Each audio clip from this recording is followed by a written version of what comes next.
Hello my dear viewers, I'm Vishwanath Vishwa reviews. Ramarao జీవితంలో తీరని విషాదం. గుండె దిటవు చేసుకుని షూటింగ్లు కంప్లీట్ చేసిన విశ్వవిఖ్యాత నట సార్వభౌముడు. ఈ విషయం ఎందుకు చెప్తున్నానంటే, నటనే దైవంగా భావించినటువంటి రామారావు గారికి తన కొన్న కొడుకే తన నుంచి దూరమైనా కూడా ఆ రోజు జరిగే షూటింగ్ ఆపకుండా కంప్లీట్ చేసి చివరకు అంత్యక్రియలకు హాజరైనటువంటి గొప్ప దృఢదీక్ష కలిగినటువంటి వాడు రామారావు. అయినప్పటికీ ఆ కుమారుడిని చివరి చూపు చూడకుండా దూరంగా నిలిచిపోయాడు. అలాంటి సన్నివేశం బహుశా ఆయన జీవితంలో, సినీ జీవితంలో మహామంత్రి తిమ్మరుసులో జరిగినట్లుగానే జరిగిందని చెప్పుకుంటారు చాలా మంది. నిజమే, శ్రీకృష్ణదేవరాయలు తన కొడుకుని చివరి చూపు చూడనట్టే ఇక్కడ రామారావు గారు కూడా తన పెద్ద కొడుకు రామకృష్ణ గారు చనిపోతానే ఆ మచూచికి కలిగినటువంటి మొహాన్ని చూడకుండానే అంత్యక్రియలు జరిపించేశాడు. మరి ఆ విషాదాన్ని ఇప్పుడు మనం ఒకసారి తలుసుకుంటే కన్నీరు పెట్టినటువంటి హృదయం లేదు.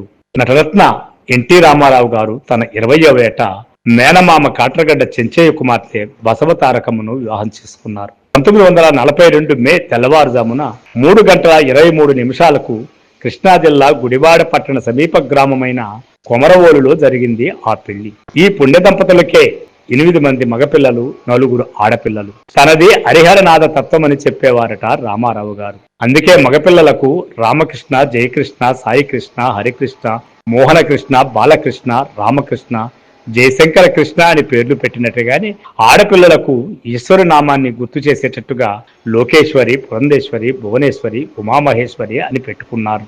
ఇవన్నీ కూడా శివనామధేయాలు. రామారావు గారి పెద్ద కుమారుడు రామకృష్ణ ఆ రోజుల్లో రామారావు గారి ఇంటికి ఫోన్ చేసి రామారావు గారు కానీ త్రివిక్రమరావు గారు కానీ ఉన్నారా అని అడిగితే, మీరు ఎవరండి, చూసి చెబుతాను, లైన్లో ఉండండి అనే గొంతు వినిపించేదట. ఆ కంఠంలో మురిపము, మమత, నమ్రత, మర్యాద తరచూ ఫోన్ చేసే వాళ్లకు మాత్రమే తెలుసు. చెన్నై బజుల్లా రోడ్డులో ఉన్న నందమూరి ఇంటికి వెళితే నందమూరి సోదరులు ఇంట్లో ఉన్న లేకపోయినా రామకృష్ణ వచ్చిన వ్యక్తుల్ని ఆప్యాయంగా పలకరించి గౌరవించేవారట. రామకృష్ణ తండ్రి అంత పొడవు ఉండేవారు. రామారావు అంతా అందగాడు కూడా. చిన్నాన్న త్రివిక్రమరావు శిక్షణలో వ్యాపార మెళుకువలు నేర్చుకున్నారు. ఎవరైనా ఒక వ్యక్తిని ఒక్కసారి చూస్తే చాలు ఇట్టే గుర్తుపట్టేసేవారట. ఎవరిని తిట్టడం కానీ, బిగ్గరగా అరవడం కానీ ఎరుగరు. చిన్నతనంలో పుణ్యక్షేత్రాలు అన్నీ తిరిగి వచ్చారు. తండ్రికి కుడిభుజంలా, పినతండ్రికి నీడగా ఇంట్లో విషయాలు, ప్రొడక్షన్ విషయాలు ఆకలింపు చేసుకునేవాడు.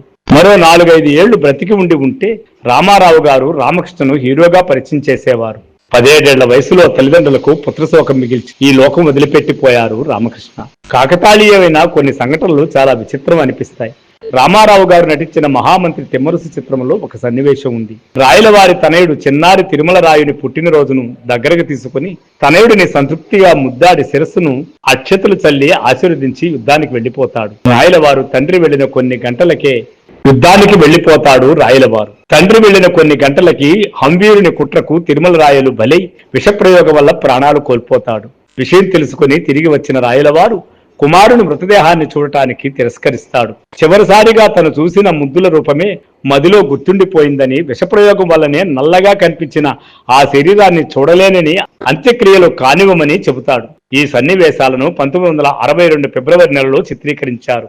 3 నెలల అనంతరము సరిగ్గా ఇలాంటి సంఘటనే రామారావు గారి జీవితంలో జరిగింది. ఆయన పెద్ద కుమారుడు రామకృష్ణ నానమ్మ, తాతయ్యలలో కలిసి మే 20న నిమ్మకూరు బయలుదేరాడు. సాగనంపడానికి రామారావు గారు, తారకమ్మ గారు కారు వరకు వెళ్లారు. కారులో కూర్చున్న రామకృష్ణకు ఏమనిపించిందో ఏమో, ఉన్నట్టుండి కారు దిగి తల్లిదండ్రుల కాళ్లకు నమస్కరించి మళ్లీ కారు ఎక్కాడు. సరిగ్గా 1 రోజులు గడిచాయో లేదు, మృత్యువు మసూచి రూపంలో రామకృష్ణను ఆలింగనం చేసుకుని మే 27న ఈ లోకం నుండి తీసుకుపోయింది.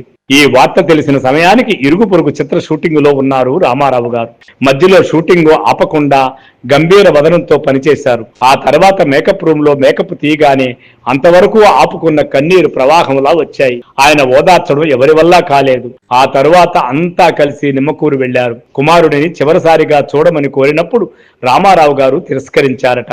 మహామంత్రి తిమ్మరుసు చిత్రంలోని మాటలే ఆయన నోటి నుంచి వచ్చాయి. చివరిసారిగా తను చూసిన రామకృష్ణ ముఖమే తనకు గుర్తుండిపోయిందని, మసూసి వలన మచ్చలు పడిన ఆ ముఖాన్ని తను చూడలేనని ఆయన చెప్పారు.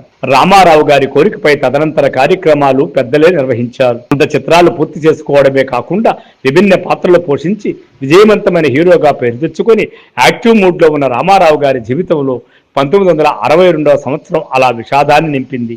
చేతికి అంది వచ్చిన కొడుకు అలా అకాల మరణం పొందడం ఏ తండ్రికైనా తీరని శోకమే.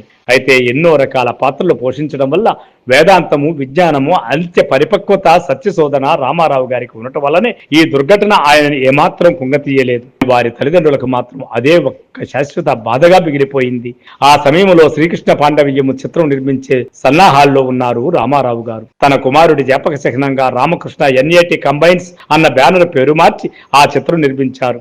తనకు ఏ నమ్మకాలు, భక్తి విశ్వాసాలు ఉన్నవో వాటిని చిన్న వయసులోనే పాటించిన వ్యక్తి కనుక రామకృష్ణ పేరు తన కుటుంబంలో చిరస్మరణీయంగా ఉండాలని బాలకృష్ణ తర్వాత పుట్టిన కొడుక్కి రామకృష్ణ అని పేరు పెట్టారు. హైదరాబాద్ లో నిర్మించిన థియేటర్స్ కూడా స్టూడియోకి రామకృష్ణ పేరే పెట్టారు. ఇలా తన యొక్క పెద్ద కుమారుడు జ్ఞాపకంగా స్టూడియోతో సహా చివరకు బిడ్డగా తనొక బిడ్డకు కూడా ఆ పేరు పెడుతూ చివరి స్మారక చిహ్నంగా ఆ అబ్బాయి పేరునే గుర్తు పెట్టుకున్నాడు రామారావు గారు.